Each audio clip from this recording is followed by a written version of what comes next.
Hi everyone, welcome back to my channel. मैं हूं शिवानी, लेकर आ गई हूं आप लोगों के लिए एक और #बी बोल्ड की वीडियो। आज की वीडियो का टॉपिक है प्रेगनेंसी और मैं आपको बताऊंगी कि प्रेगनेंसी के दौरान एक फ़ीमेल के शरीर में क्या क्या बदलाव आते हैं, क्या क्या चेंजेस हम फील करते हैं, ताकि कल को अगर आप प्रेग्नेंट हो गए या अगर अभी आप प्रेग्नेंट हो तो आपको थोड़ा सा इसके बारे में जानकारी रहे और आप इसके बारे में अवेयर रह सको। और ये अवेयरनेस इसलिए भी बहुत ज़्यादा ज़रूरी है कि आप लोगों को पता ही होगा कि पहले के ज़माने में प्रेगनेंसी के दौरान बहुत सारी फीमेल्स की डेथ तक हो जाती थी और काफ़ी ज़्यादा कॉम्प्लिकेशंस भी हो जाते थे। और आज की डेट में मेडिकल साइंस ने इतनी तरक्की कर ली है और वैसे भी नॉर्मली भी लोगों में अवेयरनेस बढ़ रही है, जिसके कारण काफ़ी ज़्यादा अभी प्रेगनेंसी ईजी हो गई है। लेकिन अभी भी बहुत सारे लोगों के मन में ये डर तो रहता ही है और अभी भी बहुत सारी डेथ्स हो जाती हैं प्रेगनेंसी के दौरान। हम ज़्यादा से ज़्यादा कोशिश हो सके खुद का ध्यान रख सकें, अपनी प्रेगनेंसी के बारे में हमें पता हो, क्या चल रहा है हमारे साथ ये पता हो, कब डॉक्टर के पास जाना है ये पता हो, अपनी खुद की देखभाल कैसे करनी है, जब बच्चा हो जाएगा उसकी देखभाल कैसे करनी है, ये सारी कुछ बेसिक सी जानकारी हमें ज़रूर होनी चाहिए। अपनी वीडियो को शुरू करने से पहले मैं आपको एक चीज़ और बताना चाहूँगी। जब एक कपल फिज़िकली, मेंटली और फाइनेंशियली तैयार होते हैं तब वो डिसाइड करते हैं कि अब हमें अपनी फैमिली को बढ़ाना चाहिए आगे, और ऐसे में गर्भावस्था और शिशु देखभाल ये एक ऑडियो बुक है जिसके बारे में मैंने रिसेंटली जाना और ये काफ़ी हेल्प करती है, स्टेप बाय स्टेप गाइडेंस देती है कि कैसे आपको अपनी देखभाल करनी है और बच्चा होने के बाद बेबी की देखभाल कैसे करनी है। इस ऑडियो बुक को आप ऑनलाइन सुन सकते हैं कुकू FM पे। कुकू FM एक इंडिया का लीडिंग ऑडियो बुक प्लेटफॉर्म है। यहाँ पे आपको 1000 से भी ज़्यादा घंटों का कंटेंट मिल जाएगा। यहाँ पे आपको अपनी रीजनल लैंग्वेज, जो भी लैंग्वेज आप बोलते हैं, चाहे हिंदी हो, इंग्लिश हो या और कोई भी लैंग्वेज हो आपकी, उसमें आपको यहाँ पे ऑडियो बुक मिल जाएंगी। यहाँ पे आपको नॉन फिक्शन कंटेंट भी मिल जाएगा जो कि 4.5 की रेटिंग से भी ज़्यादा है। ये एक मेड इन इंडिया ऐप है जहाँ पे आप ऑडियो बुक सुन सकते हो, तो एक बार इसे आप ज़रूर ट्राई करके देखिए। वैसे तो इसका ईयरली जो सब्सक्रिप्शन है वो 399 रुपीज़ का है, जो कि वैसे ही अपने आप में काफ़ी अफोर्डेबल है। लेकिन मेरी तरफ से एक और ऑफ़र है आपके लिए। अगर आप मेरा कूपन कोड यूज़ करते हैं तो आपको 50% डिस्काउंट मिल जाएगा। जी हाँ, आपको कूपन कोड यूज़ करना है TNF50। तो जो पहले 250 यूज़र्स होंगे ना, जो पहले 250 लोग जाएंगे इस कूपन को यूज़ करने, उनको 50% ऑफ मिल जाएगा। यानी कि ये कूपन यूज़ करने वाले पहले 250 लोगों को ये सब्सक्रिप्शन सिर्फ 199 रुपीज़ का पड़ेगा, जो कि काफ़ी अच्छी डील है। तो ज़रूर से एक बार ट्राई करिए कुकू FM का ये सब्सक्रिप्शन और सुनिए ढेर सारी ऑडियो बुक और ये नॉलेज को अनलॉक कीजिए अपने लिए। कुकू FM की ऐप को डाउनलोड करने का लिंक मैं दे रही हूँ आपको डिस्क्रिप्शन बॉक्स में, तो वहाँ जाके आप इसे डाउनलोड कर सकते हैं। अब आते हैं अपनी वीडियो पे। तो मैं आपको बता रही थी कि प्रेगनेंसी में क्या क्या चेंजेस होते हैं एक फ़ीमेल की बॉडी में। देखिए, सबसे पहला चेंजेस जो कि सबको पता होगा कि वेट काफ़ी ज़्यादा बढ़ जाता है। तो आप एक्सपेक्ट कर सकते हैं कि आपका आगे आने वाले टाइम में, ये पूरे 9 महीने में वेट बढ़ता रहेगा थोड़ा थोड़ा। इसके अलावा आपकी जो बैली है वो भी आगे को आने लगेगी धीरे धीरे, और क्योंकि आपका बैली जो है वो बढ़ेगा, उसके चक्कर में हो सकता है आपको बैक में पेन हो, बैक में थोड़ा सा इश्यू हो और आपको थोड़ी बहुत डिस्कम्फर्ट धीरे धीरे करके आप हो सकता है फील करो। इसके अलावा फीमेल के जो ब्रेस्ट होते हैं वो भी थोड़े से टेंडरनेस उसमें होने लग जाती है। इसके अलावा वहाँ पे आप हैवीनेस फील कर सकते हो, हल्का फुल्का पेन आप फील कर सकते हो।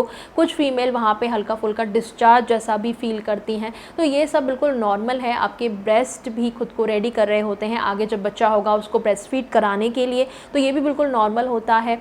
इसके अलावा आप फील करोगे कि हो सकता है आपका ब्रा का साइज़ भी चेंज हो गया है, क्योंकि जैसा मैंने आपको कहा कि ब्रेस्ट में चेंजेस चल रहे होते हैं। हो सकता है आपका ब्रेस्ट जो है वो थोड़े हैवी हो जाएँ, उनमें हो सकता है थोड़ी बहुत स्वेलन सूजन टाइप की हो जाए, तो आपका ब्रा का साइज़ भी उस टाइम पे प्रेगनेंसी में चेंज हो सकता है। इसके अलावा बहुत सारी फीमेल को मूड स्विंग्स होते हैं और मेजरली मूड स्विंग्स होते हैं, और जिनमें से भी मैं भी कोई कम नहीं थी। मुझे भी बहुत मूड स्विंग्स होते थे उस टाइम पे भी।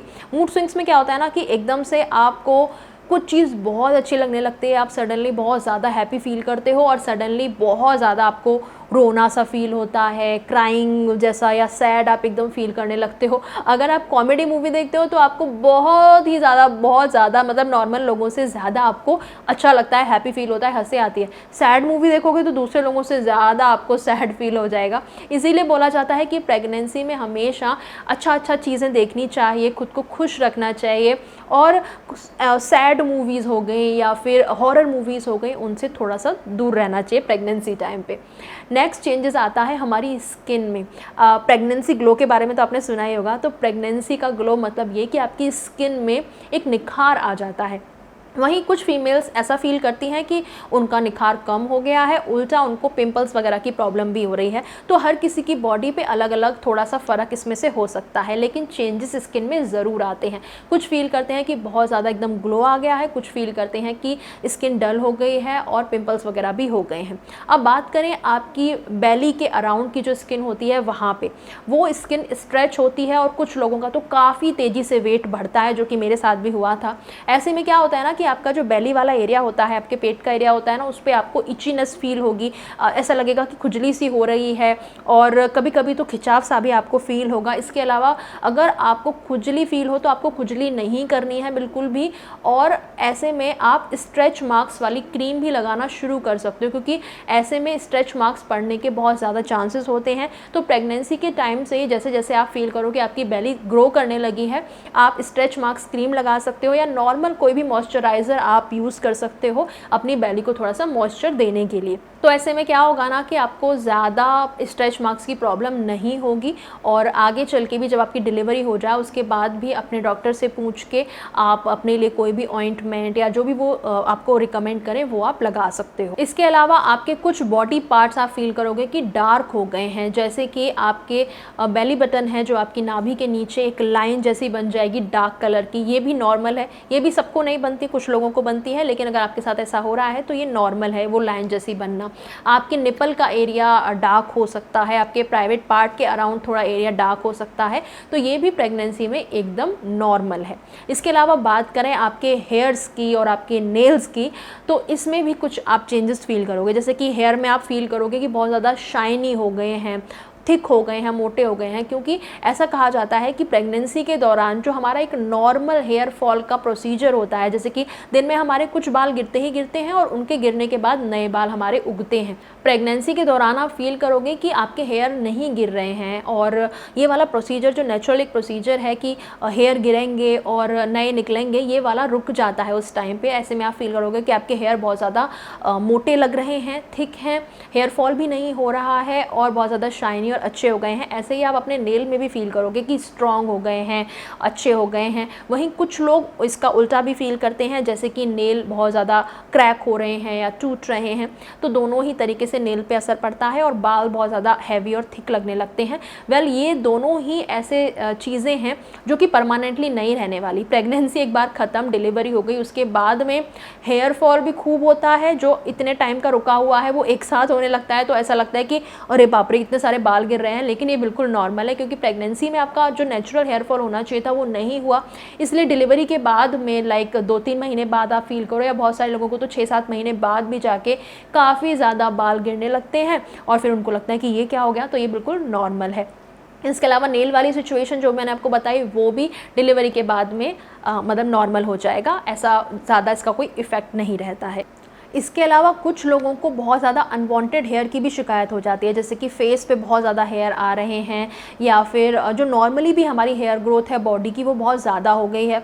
तो अगेन ये भी बिल्कुल नॉर्मल है, लेकिन अगर आपको बहुत ज़्यादा ही इससे परेशानी हो रही हो तो अगेन आप अपने डॉक्टर के साथ ये चीज़ डिस्कस कर सकते हो कि ऐसा हो रहा है मेरे साथ। बाकी तो उनकी आप गाइडेंस ले सकते हो। वैसे थोड़ी बहुत अगर आप ग्रोथ में अपने चेंजेस फील करो तो ये प्रेगनेंसी का ही एक और लक्षण है जिसकी वजह से ऐसा हो रहा है। इसके अलावा आप फील करोगे कि आपका शू साइज़ भी शायद चेंज हो गया है, आपके पैर का जो साइज़ है जूते चप्पल का वो भी चेंज हो गया है। ऐसा क्यों होता है? क्योंकि बहुत सारे फीमेल को पैरों में सूजन से आ जाती है, कुछ को बहुत ज़्यादा आती है, कुछ को कम आती है, लेकिन आती ज़रूर है। और इससे अगर बचना है आपको तो ऐसे में ही सलाह दी जाती है कि अपने पैरों को प्रेगनेंसी टाइम में ज़्यादा लटका के ना रखें, या तो पैरों को मोड़ के बैठें या फिर अपने पैर किसी चीज़ के ऊपर रख लें। जैसे कि मैं क्या करती थी, मैं उस टाइम पर तो ऑफिस भी जाती थी कुछ महीने, तो अपने सामने एक और चेयर रख लिया या स्टूल रख लिया और उसके ऊपर टिका के रख लिए, ज़्यादा लटका के आप लंबे टाइम तक ना बैठें। तो ये एक आपके लिए मेरी तरफ से टिप होगी कि आपका शू साइज़ चेंज होगा लेकिन ज़्यादा आपकी स्वेलिंग वगैरह ना हो, क्योंकि कुछ लोगों को तो इतनी ज़्यादा स्वेलिंग हो जाती है कि चलना फिरना मुश्किल हो जाता है। तो उससे बचने के लिए अपने पैरों को ऊपर की तरफ ज़्यादा रखें। इसके अलावा आप फील करोगे कि आपकी बॉडी ना थोड़ी वार्म भी हो गई है, नॉर्मल टेम्परेचर आपका थोड़ा सा ऊपर ही रहेगा, थोड़ा हाई ही रहेगा, तो आपको थोड़ा सा वार्मर फील होगा, आपको पसीने जल्दी ज़्यादा आएंगे। ऐसे में इसीलिए सलाह दी जाती है कि आप लूज़ कपड़े पहने, कॉटन के कपड़े पहने, गर्मियों में अपने आप को थोड़ा सा ज़्यादा गर्मी के प्रभाव से बचाएं, इंडोर ही रहें, ज़्यादा से ज़्यादा पानी पिएं। इससे क्या है ना कि थोड़ा सा आप अपने आप को कूल रख सकते हो, तो ये आप कर सकते हो। इसके अलावा बॉडी की इम्यूनिटी ना थोड़ी सी डाउन हो जाती है, तो ऐसे में नॉर्मली भी अपना बहुत ज़्यादा ख्याल आपको रखना पड़ता है। बेसिक सी बीमारियां जो होती हैं, सर्दी ज़ुकाम खांसी और भी जो नॉर्मल बीमारियां चलती रहती हैं हमारे शरीर में, उनसे भी अपना ज़्यादा बचाव रखने की आपको ज़रूरत है, क्योंकि हमारी इम्यूनिटी प्रेगनेंसी के टाइम पे थोड़ी सी लो हो गई है, तो उसका भी आप ध्यान रखें। ऐसे ही बहुत सारी फीमेल ये भी फील करती हैं कि उनके दांत जो हैं उनमें प्रॉब्लम हो गई है, ब्लीडिंग गम्स, बहुत जल्दी ब्रश करते करते भी खून का आ जाना, ये बहुत ही कॉमन है। ऐसे में अगर थोड़ा बहुत कभी कभार है तो कोई प्रॉब्लम नहीं है, अपने मुंह का हाइजीन का आप ध्यान रखिए, उसको अच्छे से क्लीन वगैरह करके रखिए। लेकिन अगर प्रॉब्लम ज़्यादा बढ़ गई है तो ऐसे में आप डेंटिस्ट के पास भी जा सकते हैं, उनको दिखा सकते हैं। ये भी बोला जाता है कि प्रेगनेंसी के टाइम पे एक्सरे नहीं कराना होता है, एक्सरे की जो रेज होती है ना वो बेबी तक नहीं जानी चाहिए। लेकिन ऐसे में अगर आप डेंटिस्ट के पास जाते हैं तो उनको तुरंत बताएं कि आप प्रेग्नेंट हैं और आपका वो एक्सरे ना करें, या कोई इमरजेंसी वाली सिचुएशन में एक्सरे करना भी पड़ रहा है तो अपने बेली को पूरी तरीके से अच्छे से कवर करके रखें और उनको बता दें पहले ही, वो आपको एडवाइस कर देंगे, ताकि पूरी सावधानी के साथ जो है वो चीज़ें की जाएं। ठीक है, ऐसा नहीं है कि आप अपने दांत में दर्द लेके बैठे रहो। मैंने ये भी देखा है, मेरी एक फ्रेंड थी, उसको ऐसी दांत की प्रॉब्लम हुई थी, वो बेचारी ऐसे दर्द में रहती थी प्रेगनेंसी में भी, और दांत में भी दर्द है इतना, और कहती थी कि डेंटिस्ट के पास नहीं जा सकती, मैं ट्रीटमेंट नहीं करा सकती। ऐसा कुछ नहीं है, आप जा सकते हो, उनसे कंसल्ट कर सकते हो, दवाई वगैरह भी ले सकते हो। बस आप कभी भी प्रेगनेंसी में किसी डॉक्टर के पास जाएँ तो उनको अपनी कंडीशन पहले से ही बता दें कि देखिए मैं प्रेग्नेंट हूँ, और उसी के हिसाब से वो दवाइयाँ देते हैं या आपको ट्रीट करते हैं। ऐसा नहीं है कि आप बीमारियों के साथ घर पर बैठे रहो, हर चीज़ का इलाज संभव है। इसके अलावा एक और लास्ट चीज़ मैं आपको बताना चाहूँगी कि देखिए बॉडी में बहुत सारे चेंजेस होते हैं। इसके अलावा बॉडी अपने आप ही खुद को ढालती है प्रेगनेंसी के लिए। इन चेंजेस को वेलकम कीजिए। प्रॉब्लम तो होगी ही आपको, क्योंकि आप इनके आदी नहीं हो। ये भी कहा जाता है कि जो जॉइंट्स होते हैं वो लूज़ होने लगते हैं, आपको जॉइंट्स में पेन रहना, बैक में पेन रहना, ये कॉमन है बहुत ज़्यादा। पर कोई बात नहीं, आप इनका अपना ध्यान रखिए उतना ही ज़्यादा। आप नॉर्मल वॉक करते रहिए, योगा करिए, प्रेगनेंसी योगा अलग से आता है, आप वो कर सकते हो, या अपने डॉक्टर से पूछ के जो भी वो एक्सरसाइज वगैरह आपको सजेस्ट करें वो आप कर सकते हो। इसके अलावा अपनी बॉडी को थोड़ा बहुत चलाते रहें। प्रेगनेंसी का मतलब ये नहीं है कि आपको कंप्लीट बेड रेस्ट पे जाना है। अगर आपकी प्रेगनेंसी में कोई कॉम्प्लिकेशंस हैं बहुत ज़्यादा और आपके डॉक्टर ही आपको सलाह दें कि आपको बेड रेस्ट करना है तो बात अलग है। लेकिन अगर आपकी प्रेगनेंसी में कोई प्रॉब्लम नहीं है तो आपको कोई घबराने की इतनी ज़्यादा ज़रूरत नहीं है। चेंजेस आपके साथ हो रहे हैं, उनको एक्सेप्ट कीजिए, इस जर्नी को एंजॉय कीजिए। शुरू की प्रेगनेंसी में तो काफ़ी दिक्कत हो सकती है, हो सकता है आपको उल्टी वगैरह भी आए, चक्कर आए, आपका जी मचलाए, कुछ खाने का मन ना करे, या कभी कभी एकदम से कुछ खाने का मन बहुत ज़्यादा करे। ये सब कुछ नॉर्मल है। इस जर्नी को एंजॉय कीजिए, क्योंकि ये लाइफ टाइम की मेमोरी होती है। हम आज तक भी याद करते हैं कि हमारे प्रेगनेंसी टाइम में हमने क्या क्या किया था। रात बिरात उठ के मुझे 2-3 बजे रात को भूख लग जाती थी और कुछ भी एकदम से खाने का मन कर जाता था। मेरे हस्बैंड ने मेरा बहुत साथ दिया है, उन्होंने मुझे रात को भी ला के वो चीज़ें दी हैं जो मेरे खाने का मन होता था।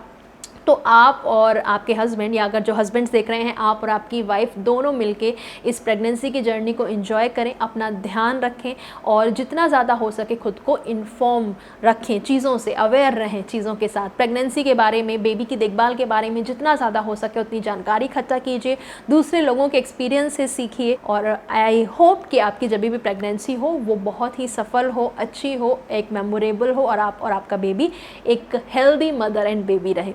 इसी नोट के साथ मैं वीडियो खत्म करती हूँ। आई होप आपको पसंद आई हो तो लाइक करना, शेयर करना, और मेरे चैनल पे बने रहने के लिए मेरे चैनल को सब्सक्राइब जरूर करना। मैं चलती हूँ, मिलूंगी आपसे अगले वीडियो में एक नए टॉपिक के साथ। तब तक के लिए बाय बाय, टेक केयर।